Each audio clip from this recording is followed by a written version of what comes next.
has turned points, but it actually a surprise contest coming out of nowhere. Acorn and Bolts were pushed fully out of their drop spot. Probably not expecting a contest here. So this one, they're going to have to dig deep. Yeah, this was definitely interesting. I was just like glancing over at the drop. I'm like, all right, so you got Reet and Veno here, but it just seems like Pylon and Dragon are like, yeah, screw the whole triple contest up north. We need a little bit more space to work with. Not, I like the play. I like that they're being so dynamic, and this is what 𝐒𝐔𝐻 does very well. Talking about being dynamic, hunting rifle, early, you know, kind of game situation here in the reload settings. We've seen him pull it out time and time again, and it has worked for him. Yeah, this is kind of what we were thinking to see. Even Peterbot getting an elimination on the 𝐒𝐷𝐻ers. These early game skirmishes, when you are uncontested, you got to take advantage of every single thing given to you. And one of the things that's given to them is not having to worry about a fight. But this time around over at Steamy's Stacks, things change up just a little bit. We saw Dragon and his duo change up drop spots, which means Bugha and King are more of a focus for Cold and Rapid. And this is what they've done qualifier after qualifier. Just hunt down at least one of these players, because you know where they're going to get rebooted from. They have to fall out of the sky, and already it's looking like Bugha's going to go down for a second time. Yeah, I mean, look, they had a great game one. Part of that was because Rapid and Cold were very much busy with Dragon and Pylon here at the drop. With that team leaving, I mean, this is a pretty devastating turn of events now for Cold here. But hold up, let's look at Ritual and 𝐒𝐷𝐻ers. I lost my train of thought almost for a second there. What just happened here? Ritual goes just toe to toe, and Peterbot falls, and then he finds the full set of elimination on 𝐻𝐻's team there. Talk about a major turn of events there as well. Yeah, who would have thought Peterbot coming in and trying to crash the party? Even with him taking down 𝐒𝐷𝐻ers, I think Ritual and 𝐒𝐷𝐻ers overall win that scenario. They get the eliminations, and they get that team out of their ways. So even though it didn't start off uncontested, they are now uncontested. 𝐒𝐲𝐻𝐿's loadout looking good, has a mythic, may not be the exact one he wants, but it can definitely pack a punch if he can get into the box. And it does look like Taki here just kind of hiding around the corner, waiting for Noah Plays to make some sort of a mistake here. And he's half health, so if he misses that shot, it might be him that goes down. Taki and lurking. Noah Plays has no idea. The danger's lurking nearby. I'm going to take one good pump, too. Look how much damage the Storm has done so far, because he has got no clue he's being watched here. I'm just curious, you know, 10th thing, I see ammo there. I mean, I know I'm jumping for it.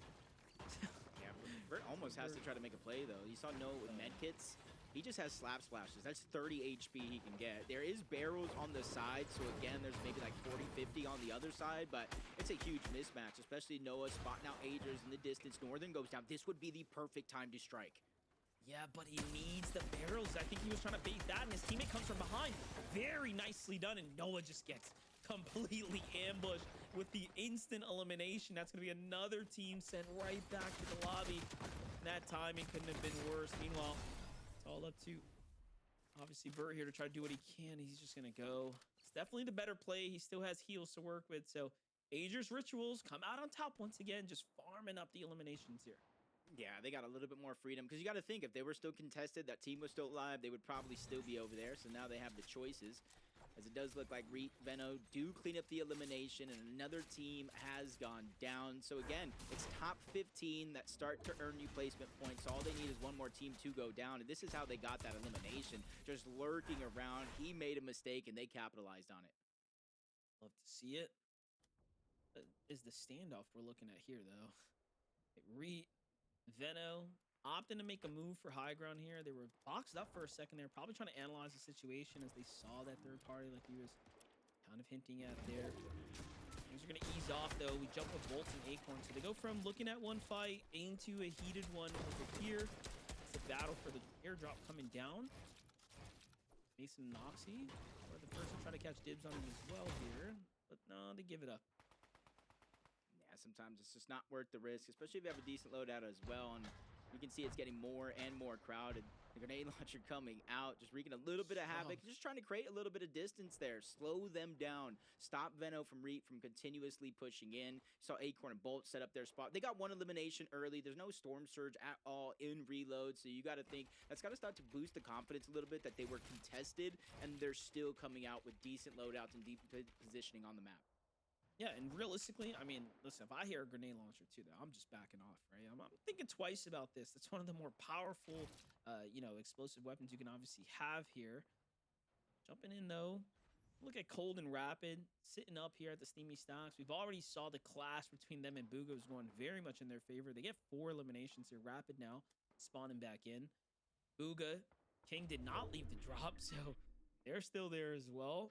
Meanwhile, here comes 𝐿𝐁𝐿, here comes Reet. God, just unfortunate. It was 𝐿𝐁𝐿 just kind of shooting those grenades out, trying to break some builds, maybe get some damage if you're lucky, a knock, but you see he has no more rockets, right? And in reload, there were some changes. The only other way you can actually get rockets is other explosive weapons. You can't get them in ammo crates, big ammo crates. You don't really get them in drops. So unless somebody else passed up some rocket launcher or grenade and is not really holding on to it, that's the only way he's going to be able to replenish that ammo. Hopefully that loot pile in the distance had something they can utilize in terms of that. Otherwise, it might be beneficial for him to just drop it here now. Yeah, I mean, clearly they wanted something from there. I mean, 𝐿𝐁𝐿's probably looking to just upgrade the loadout and kind of switch things up, but Evan and Carbone had full eyes on the situation. Meanwhile, Cooper Curly making the rotate here, also going deep from the Storm side. They land at the northern area of the Steamy Stacks here. There's a lot of teams here, though. You saw Bugha and King. They haven't really moved much. You saw, obviously, Cold and Rapid. Look, 𝐒𝐲𝐣𝐴 and Josh joined the party. I mean, all the big dogs are kind of parked up here at the Steamy Stacks. They're probably hoping the zone's going to come this way. We've seen it happen time and time again. Usually the team that positions up on the stack, should it land here, is the one that's going to have the major advantage. You get the free rotate as well. Yeah, we'll kind of know where the zone ends up in about 10 seconds or so. Just kind of hoping that it just doesn't go over open waters. Watching EU earlier, and a couple of those zones were just so chaotic, going up mountains, right back down into kind of like 50-50, a small beach land split, and then water on the other side. So it's going to be interesting how these players do plan ahead, but it actually does. It pulls back towards Steamy. You have it right there. So we do got most of Steamy is going to open up. You see the half and half there on the bottom right of Bugha's screen. So they do make the perfect decision, because now, since they know the zone kind of closed on that side of the map, they could venture out there. They could try to be one of the first teams on one of the stacks you were talking about. Oh, like they say, usually the most entertaining outcome is the one that the universe decides to play out. So Steamy Stacks is going to be where this zone's ending here. Peterbot, Pollo jumping in with them. 1 elim, so a hot start. Things slow down. We don't really get to see them do the big early game clash like they usually try to tee up for. I think here and now recognizing, all right, we're in like the bottom 10. You got to play slow. Let's get this end game. Let's lock in as a duo here. Agers and Ritual on the other side, though, still way deep down in Stilltown. They haven't really left their kind of hometown, if you will. Look at this, the route almost perfectly designed. They got nothing to worry about. Yeah, Slurp Rush. There's a lot of barrels. You see the Slurp water there. They're in zone, so that's not really going to help as much as the barrels. But you saw they got their first 2 eliminations on their drop spot. They wiped that team out. They went towards the east. They got another couple of eliminations. But as zone pulled back towards the west, they immediately are able to rotate on over. But because they got that team wipe and they cleared that side of the map, they are safe to stay there as long as possible. I would think maybe they're looking for some sort of big launch pad with the Flowberry Fizz to try to close the distance as fast as possible. But from one side of the map, you can kind of see to the other, a lot of teams just kind of taking the edges of the zones and trying to lock them down, and they're already boxing up, and the gameplay has slowed down exponentially because it's in the 7th zone, 6th in the 7th zone. No meme intended here. That's when reboots will turn off. This qualifier's playing like a grands right here. You're looking at all the metal bases. It's only zone 5 with reboots still enabled is just madness.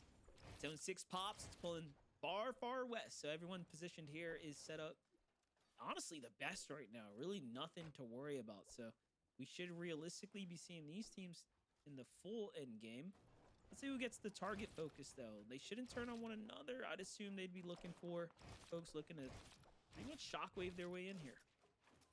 Yeah, you'd want to think they look all the way towards the north, depending on kind of where they're positioned at. But a lot of these teams, I mean, they made the right decision almost center of the zone overall. Bugha, King, they're one of the first teams from that Steamy Stack side of the map to rotate on over. They claim their spot in zone, and they claimed it in a spot to where the zone is going to open up on that shoreline. There's going to be a lot of re-farm potential if they do want to go after it. Reet and 𝐿𝐁𝐿 already there, but they're positioned just a little bit higher than some of the other players around them.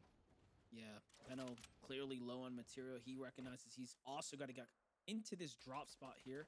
And remember, they might have still left that loot in the water. Don't forget, we saw them last kind of hinting at it, but the lack of material might mean that Carbone had held them off just long enough. So we'll see what the bigger play is there. Meanwhile, 𝐒𝐔𝐁𝐒𝐂𝐑𝐈𝐁𝐄 they were at the steamy stacks moments ago, kind of floating around the area. Already now, though, they've positioned here, and it ain't cost them much. They're still very much heavy on the material count right now. Yeah, looking good. It's almost like the med miss. You've seen it like a huge change, the addition of it into reload instead of kind of the regular BR mode. This is where a lot of teams are using that to take position in some of these later zones. The 8s, the 9s, using that launch pad, getting high ground, depending on where the zone goes. And that's where you're seeing a lot of them kind of favorite that over the 3 med kit stack. So where in theory you could get more HP out of the med kits, where you get more utility and resource out of the med mid smoke. And this is where reboots, you hear that little timer, they will officially start to turn off. So from here on out, Monster, if you go down, you are out of the game. So if you saw Rapid getting eliminated, he's able to get Reboot back. It's just how long will he be able to stay alive? Yep, I saw Cold there knocked just before that too, so they might have been full finish. We'll see if that was the case there, but 𝐒𝐔𝐁𝐒 positioned well. Peterbot, Pollo just up above them. All these guys have to move here. Look at Acorn almost getting sent right back to the lobby there as well. That was a tough rotate for him. Pressure is starting to build up now, though, as everyone's making the first move. 𝐿𝐼𝐷's going back for height, so 𝐿𝐼𝐷 positioning up pretty strong there. Never mind, he jumps down, opt to go side by side with Curve there. And yep, Bolts was fully eliminated there on the move, and it's all up to Acorn now. Yeah, surprise con to start the game. Even with that one elimination, they're looking like they're slowing down here early on in the tournament. But this 8 full games, there's 6 more after this, so there's plenty of time for them to really lock in, pick up the pace. But you see 40 builds, only 4 minis, 1 crash pad. Acorn might need to look for an elimination or steal loot away from somebody. Bugha and King, you see them kind of targeting out 𝐒𝐷 and Scare, the bottom of their cover. They're trying to drop them down into the box. Peterbot and Pollo doing the same thing. They're just trying to force them down further and further. That's the same team. That's Scare and 𝐒𝐷 that's taking 2 teams worth of spray right now. Yeah, definitely. That pressure's coming in right now from Bugha and King here. Love to see it. They're, again, the team that we saw willing to fight for height, which is very interesting. We love that classic high ground fighting, right? That tends to come out of these teams. Hold up, Peterbot and Pollo, though, final elimination here. That's really interesting decision. They're thinking about, is it worth going for? But no, Josh Riley 𝐒𝐻 here might be the first to go in and take their pick at the poison. Yup, they get it. Meanwhile, on top, 𝐸𝐷 here's positioned up with Vertlings are looking very solid for them. Yeah, seeing where this north is going towards the north and it's staying kind of on the shoreline. This is a little bit of a blessing for the teams that were on that ultimate low ground, not having to go up the mountain. It goes just straight up that river, but it is open water. You do go on over to that kind of side POI just south of steamy stack, so a lot of opportunity to refarm as well. As 𝐸𝐷, they're just trying to maintain their position above, but instead of investing all the resources like we saw 𝐒𝐿IX and 𝐒𝐔𝐁 do in that last game, they just pull out their big launch pad and they use it right away, and this is going to save as many resources as possible. Yeah, they're just looking around too, right? There are no rush to jump down too early. Meanwhile, Ree and Veno, I was going to say, they have an advantage here. It's going back to their old builds, but it's against 𝐒𝐔𝐻 and 𝐿𝐼𝐷. This is friends clashing head-to-head right now, and they both end up getting pretty much daggered there as they're 1-1 now left in the game. So Veno left to play by himself. He rotates to the front. Peterbot, Pollo, though, no pressure here on their layer. They've invested a lot of metal, so they're sitting super comfortable here. And now it's up to them, right? They have a lot of optionality here. Yeah, and seeing 𝐿𝐼𝐷 as a solo right now. We saw 𝐒𝐔𝐻 clutch up a big performance in that last game. We've seen in years past 𝐿𝐼𝐷 being kind of the solo clutcher of his team. He's going to have to channel that here. Top 13 placement points already starting to set in, as it does look like Vert and 𝐸𝐷 are just going to try to hold on to their high ground as long as possible. They use the launch pad. They invested early, and they're just hoping it's worth it, but they have to be careful. Peterbot and Pollo, same thing, just a little bit later. You even have 𝐿𝐼𝐷 and Curve in the sky, the winners of game one, just trying to float down and dodge a lot of the chaos that is underneath. You see Veno is currently going through it as a solo, 13 builds, and he's running out fast. My face is just lighting up. No one realizes who's up top. We'll see what happens, but 𝐿𝐼𝐷 is just holding on to dear life. We saw 𝐒𝐔𝐻 do it. Can 𝐿𝐼𝐷 clutch up for his team and maintain hold position here inside that top 5? Meanwhile, Veno is doing just fine as he is finding eliminations down on the mid layers, and he still hasn't opted to jump ultimate low.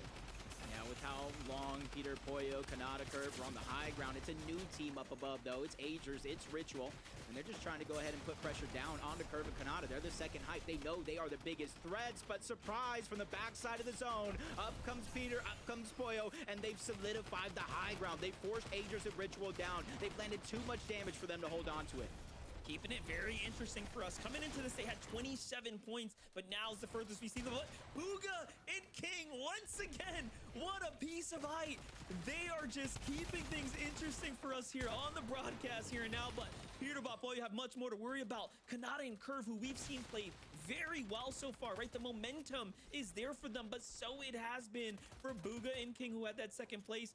Will they be able to secure the win now?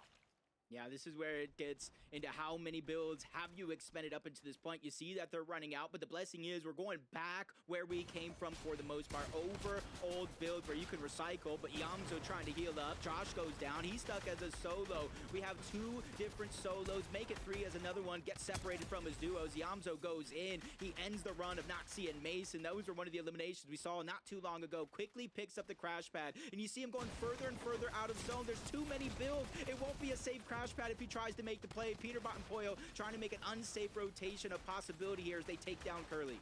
Yeah, this is just a crazy endgame right now. It's going back and forth. Everyone we're jumping in with barely has materials to make plays here, but Bugha still has to defend the high ground with King here. Into the box he goes, but the tracking wasn't quite there. It's 𝐒𝐤𝐷𝐈𝐁𝐄 and 𝐒𝐷𝐈𝐿 who come out ahead here. 4 eliminations now. They're looking to go back-to-back. Peterbot, Pollo at 5 here. No mats to really work with, and there's still so much threat, danger just lurking everywhere here, Jacob.